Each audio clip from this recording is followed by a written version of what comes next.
Welcome to Inside Scoop Live, the podcast where indie authors get personal, sharing insights about their books, their writing journeys, and their passions. I'm your host, Sherry Hoyt, and I invite you to join me for engaging conversations with both debut indie authors and seasoned veterans. Whether you're looking for your next great read or a bit of inspiration, you've come to the right place. Let's get started. Hi, everyone. Paul Merryfellow joins us today to talk about his debut novel, Antumbra. It's a chilling dystopian sci-fi thriller that explores what happens when we surrender too much control to technology and lose ourselves in the illusion of comfort. Before we get started, here's the inside scoop on the author. Paul L. Merryfellow is a British-Irish author and software engineer based in London, UK. His love of science fiction stems from authors such as Ray Bradbury, Philip K. Dick, and Douglas Adams, and also enjoys a variety of authors in other genres. Paul is a keen, though lousy, his words, not mine, archer, and spends much time examining the nuances of communication and societal norms through language and culture. He is a licensed lay minister under the Church of England, a puppeteer, and plays the guitar, ukulele, and banjo in various degrees of terrible. Again, his words. Paul is at his happiest when discovering something new and bizarre to investigate. Learn more and connect with Paul Merryfellow at linktree/Paul Merryfellow. Well, hi, Paul. Welcome to Inside Scoop Live. Hi, Sherry. How are you doing? I'm doing great. I'm looking forward to talking with you about your book. I read it a few months ago and I loved it, so I'm excited for you to share more about it with our listeners. Share a little bit about the book with us to get us started. What is Antumbra about, and what was your inspiration for writing the story? Sure. Thank you very much. I have several ideas for many years, and I've always wanted to write a book. And I think I usually got writing maybe a few paragraphs or maybe a chapter in and gave up. And when lockdown happened, I took advantage of the additional free time. And interestingly enough, some of the world from Antumbra did get a little bit inspired by spending time secluded inside. Well, thankfully I wasn't secluded, I was with my wife, but the idea of not being able to go out and the idea of the control that was necessary at the time. Yeah. So essentially Antumbra is a dystopian thriller set in a very restricted, siloed set of communities referred to as ÜberCubes, which are very controlled. They are supposed to be very comfortable. They're supposed to be very appealing. And on their surface, I suppose they are. Everyone has a job and a task. Everyone has food, clothes, the latest designer fashions of whatever it is that they need at the time. But at the same time, it sort of hides an eerie background. Mm-hmm. And the protagonist, Angela, is a citizen. She is a fairly, in many ways, quite a mundane character to begin with, because she's just trying to fit in with the rest of society. She struggles, and eventually the problems she has in trying to fit in with a society that is very restrictive affects her relationships, the only genuine relationships she has, when a friend of hers goes missing. So she decides to try to find out what happened to him really, because she's not convinced by what she's told, and ends up going into the underbelly of the society that she lives in to find a lot of quite disturbing truths. Yeah.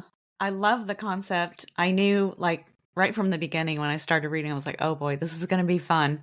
And it really was. Oh, Listeners, thank you. absolutely. And listeners, before we go any further, I have to tell you, this is Paul's debut novel. And he won the bronze medal in the science fiction category for the 2024 Reader Views Literary Awards program, which we just finished up recently. So congratulations. Thank you. So I was absolutely dumbfounded when I received the message. That was a really wonderful surprise. So, Yeah. so thank you very much. And thank you to everyone at Reader Views for all they do for independent authors. Absolutely. Yeah. Yeah. And I got to tell you that science fiction category was tough this year. We had a lot of entries. Well, I must admit that was one thing that did kind of terrify me about actually submitting my work, because I didn't feel comfortable submitting my work to the public in general. I hesitated in publishing the book. And in fact, I had to give myself an arbitrary deadline of it's getting published on this date, no matter what. So actually to get that kind of feedback was really quite overwhelming. Oh, wow. Wow. So thank you. Well, well done. Yes, well done. So Now, you talked a little bit about the ÜberCube society. Mhm. It's a society built for maximum efficiency, and every aspect of life is controlled. So, I mean, it sounds easy. It sounds okay. Wow, all I have to do is enjoy life. But there's more to it than that. What kind of makes it unique?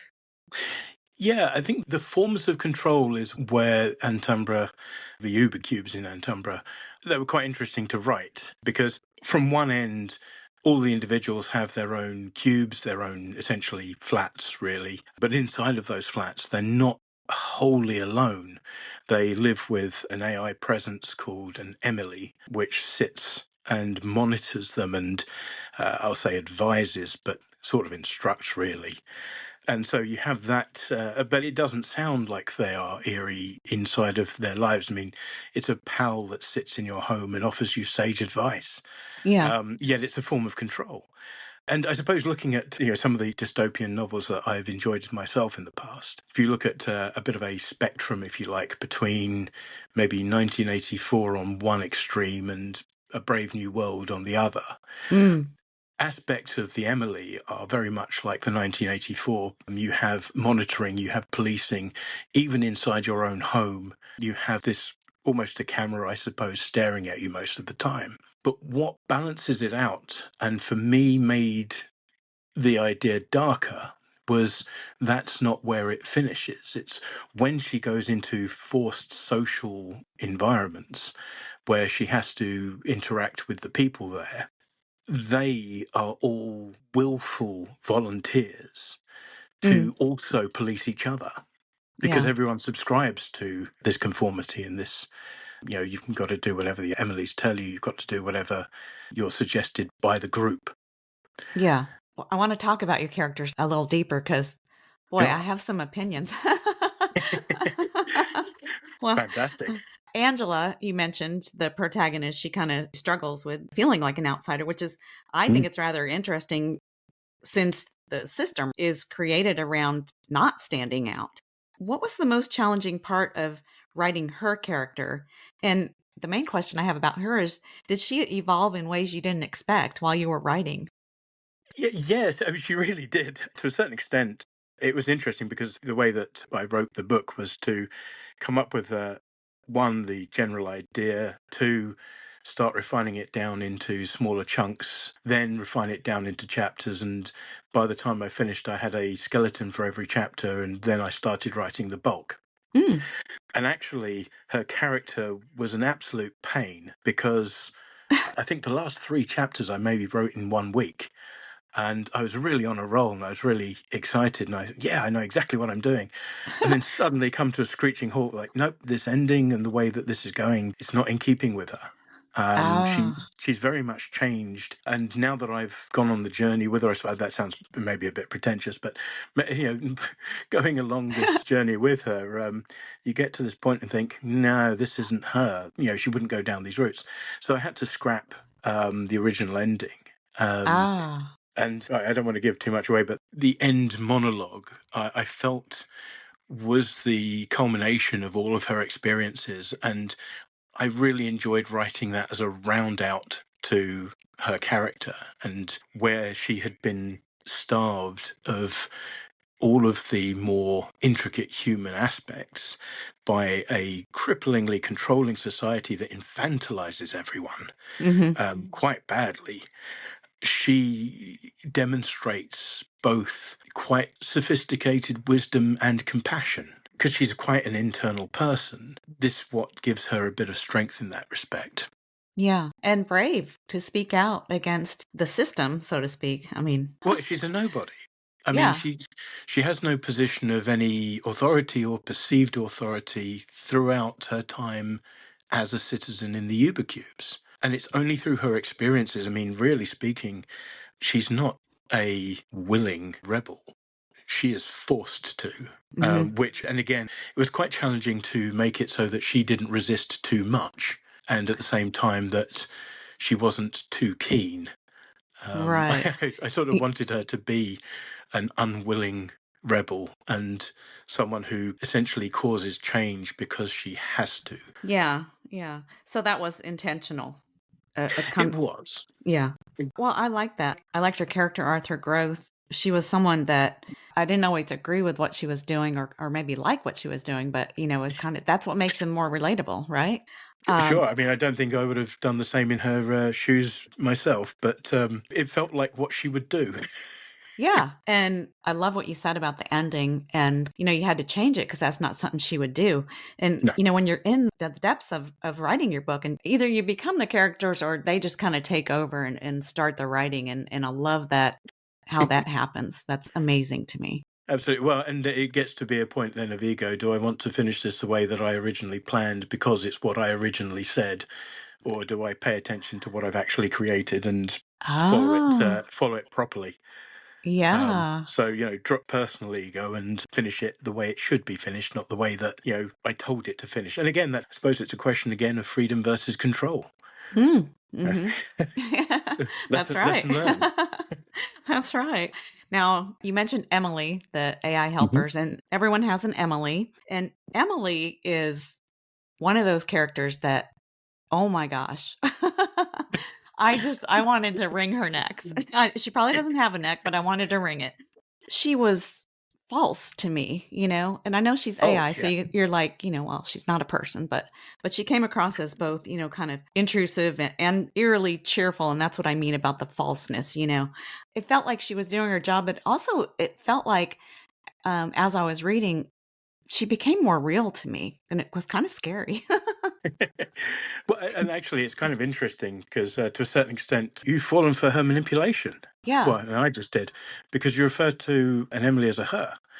And I don't Oh, think in yeah. the book at all I ever did, and that was done on purpose because the Emily, I suppose, given the name, it's a feminine name, and it gives you that sense. I mean, I suppose when I think about the way that she talks, I assume that she has a very soothing and calm voice, very irritating if you're being Yeah. being instructed. And yeah, I mean, I always go back to that old. I think it was a P.D. Barnum quote: "Comfort is the enemy of progress." And Mhm. this is how her control is almost impressive in a way because she is the personification, I suppose, of comfort. She advertises comfort, she encourages comfort. And through that, she is such a kind faced jailer. Yes. Um, but it's difficult to, and Angela finds this, it's difficult to argue with her. She's so pleasant and yet so controlling. Mhm. And Like passive she aggressive. Yeah. Oh, massively, yeah. Yeah. And actually, I have to admit that was kind of fun to write. Yeah. But to a certain extent, I mean, AI has an interesting response to human interaction, and I'm a software engineer by trade. I do use AI on occasion, Mhm. and it is a helpful tool. But it's always a question, not necessarily of what the tool is, rather than how you use it. And she is designed ground up to control. Mhm. And I suppose for me, the eerie thing about her or it isn't necessarily that the Emily is doing the controlling. It's that she is fairly inanimate. At no point does she move around the cube. At no Oh, point does right. she physically change her location at all, or at least I don't say she did. And so, again, this is a willful submission to the AI control. The Emily gives the instruction, the citizen responds. You Yeah. know, by the way, did you realize you haven't bought the latest trinkets, etc.? Oh, well, I'll just order them for you now. Mhm. And you don't have a say in that, although it sounds like you do, or it sounds like she's doing you a favor. And to a certain extent, I think that that's how I find the sort of the modern trends of how we're gradually maneuvering to getting AI to do things for us. In some ways, it's a fantastic technical tool to get rid of some of the grunt work for large volume things. In other ways, the danger is to submit too much to comfort and to Yeah. submit too much to the laziness of getting an AI to do things for you. Particularly when, I mean, in my experience, they're not always very accurate. Right. The response of an AI is based on a mean average of other responses. Yeah. Yeah. The other character I wanna talk about is Gabe. I Mhm. love Gabe. He's reliable, he's your go-to guy, he gets things done, his work ethic is just, That's who he is. Yeah, And that's it. his role as an engineer kind of gives him a different perspective on the system. How does his journey kind of contrast with Angela's? And what did you want to most convey through his character? Yeah, so Gabe, I mean, yeah, he was definitely a fun character to write. I really enjoyed Gabe, and he is supposed to be that kind of, I suppose, the lovable, hardworking chap. And I suppose his purpose really is in when he meets Angela, when she intrudes on him after they get over their initial meeting. They conflict in ways because they essentially come from two different social classes. And in a lot of ways, they want what the other one has. So Gabe, yeah, he works hard. He does back-breaking efforts into a lot of physical labor, but he has a lot of camaraderie with his fellow engineers. They Hmm. are all very genuine and affectionate towards each other as work colleagues. So when Angela witnesses this, this is something that I suppose makes her feel even worse about her scenario because there are people that have what she wants. Hmm. And at the same time, she's guilty because she has the level of comfort that he wants to retire to. And so when he has this concept of the prize repair, where he's given the opportunity to win a lottery, I suppose, and go and live life in one of these luxe ÜberCubes, a different class of ÜberCube that is, pure luxury for the elite. This is wonderful for him. And of course, everyone else is rooting for him and everyone's happy that he gets this. Hmm. Whereas, whilst we don't have anything similar in the ÜberCube, I think one could probably imagine that if Angela were to win something similar, she would be hated for it. So their Mm. worlds, whilst they're very similar in some respects, they're both controlled. They are still both controlled by technology in ways. At the same time, they're very opposite and quite incompatible. Yeah, I liked the dynamic of their relationship. Yeah, once they started to understand each other, and he had a lot more faith in the system than she did.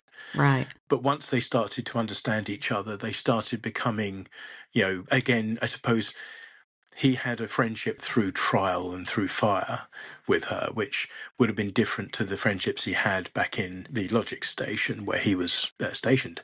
On the other hand, he's about her second friend. And again, he's an interesting friend because they bond through the experience of the journey they take, Yeah. the good Yeah. and the bad, and the Yeah. terrifying in some cases. Well, and that's what gives people that strength, that bonding strength is to go through situations like that. Absolutely. Yeah.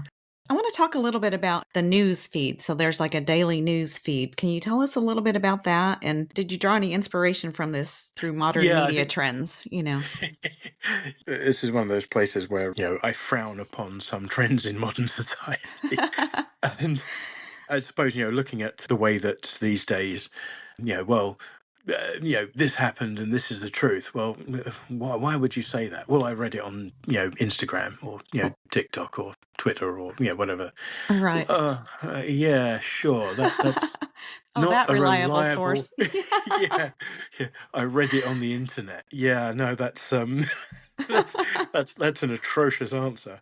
And so again, their society follows that trend to the point where they have these news feeds, but I mean. If you took away the name newsfeed that they use and just look at what was said and how it's said, it's gossip rags, Mm, and they survive based on quote unquote news, which is just very very slanted gossip used again to control everyone and to manipulate perceptions.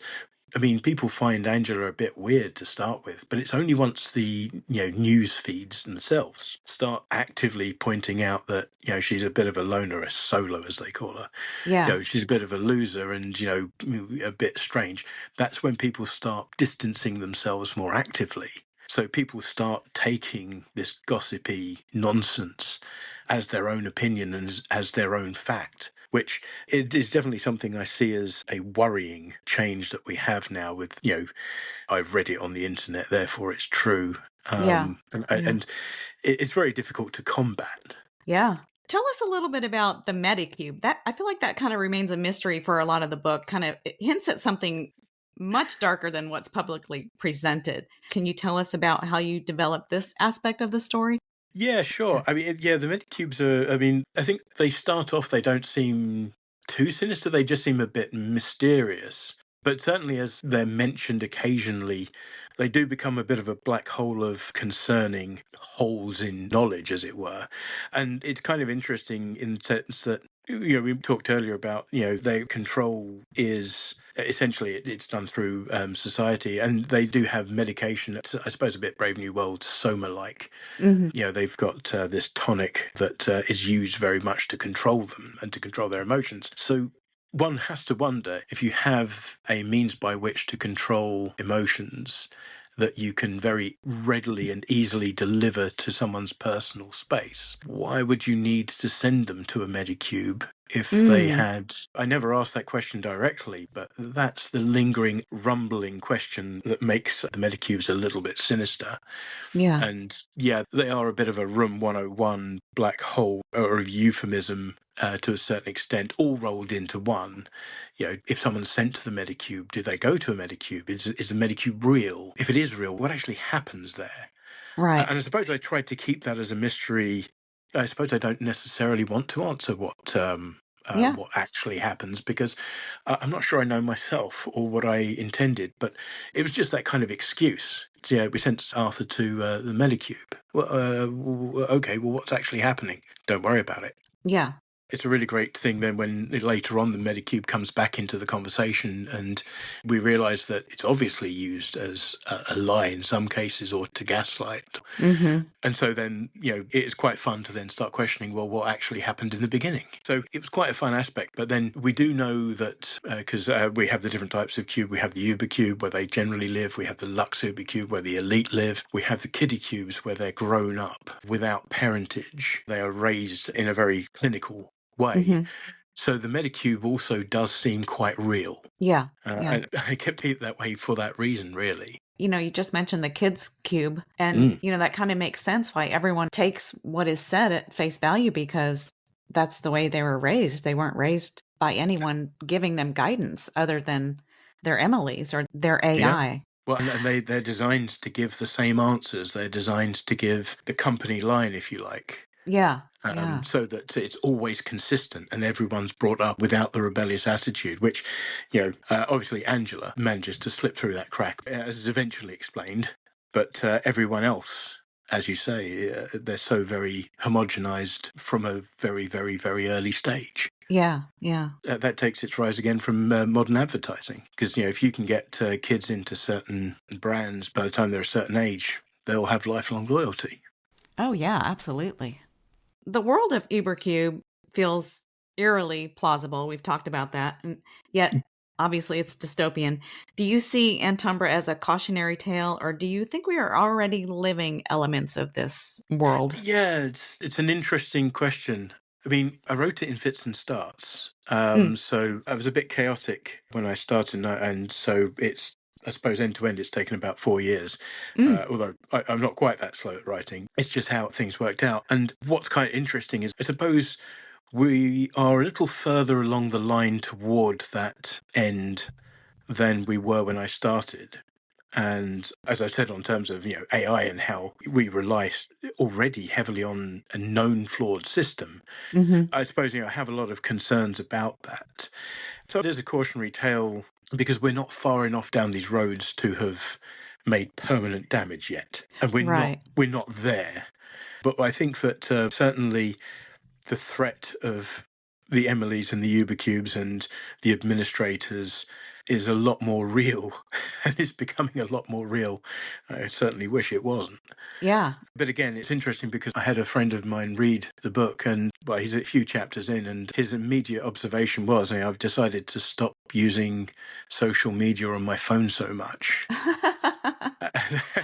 It's quite flattering to have that kind of response to it. But actually, Yeah. and I'm not saying, social media is evil or it should not be used, but actually being cautious, exercising wisdom is probably where we need to make sure that we are, to prevent something like Antumbra from becoming true.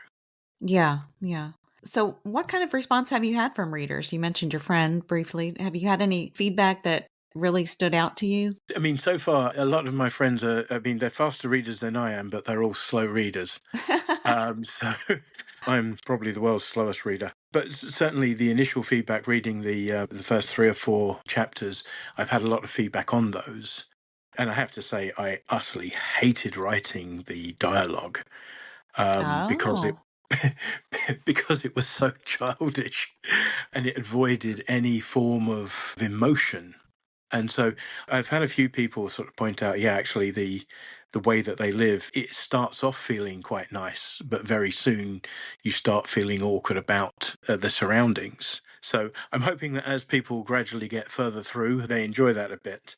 And yeah. I did use language as a way to separate the 3 different classes, if you like, because even though the engineers and the citizens use this kind of emoji speak. A friend of mine referred to it, Yes, yes. Perfect. um, Yeah. which is, I mean, so they use like so heart or thumbs or kind of ridiculously simplified words with no strong emotion, no religious connotations, anything. It's very homogenized. Yeah. But also, there's a massive gap between the administrators and the other 2. I only briefly introduced that they used a different language, Mhm. which was a variant on Lojban or Loglan, which is a manufactured real language, again, to sort of make that awkward. So I was Okay. really glad that people picked up on that and had an emotional reaction to it. Yeah, there's no such thing as bad press. Good Yeah, for that's it. so what's next for you? Are you working on another book? And if so, can you share any details with us today? Yeah, I am, as it happens. I always have a list of book ideas to work on, and I had 2 that were ready to start expanding on. And I finally decided a couple of months ago on one which it has the working title of The Dawn of Lament. It is a very different story. I suppose it's a modern fantasy, and it looks into if a normal person whose life is surrounded by tragedy is given the control of fate, what happens. Oh, wow. So I've done the sort of skeleton for most of it, and I've just got to get into fleshing that out into proper dialogue and proper writing. I'm not sure how long that's going to take. Hopefully, a bit quicker than the Antumbra took. But I think I've broke the seal now on. I managed to get one published and had that wonderful feedback, both from your review and the award, and a few friends and other people who have fed back as well.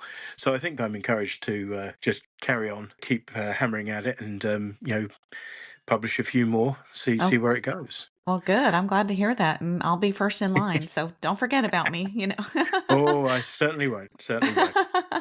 Uh, well, Paul, thank you so much for joining me today and sharing a little bit about yourself and your work. I really enjoyed it. Thank you. Well, thank you, Sherry. Yeah, it's been lovely chatting to you, and thank you again for all the time that you spent reading the book and talking with me, and all the help you've given. Much appreciated. Thank you so much for joining me today for my interview with Paul Merryfellow, author of Antumbra. You can learn more and connect with Paul at linktree/Paul Merryfellow. And be sure to check out our other interviews at InsideScoopLive.com.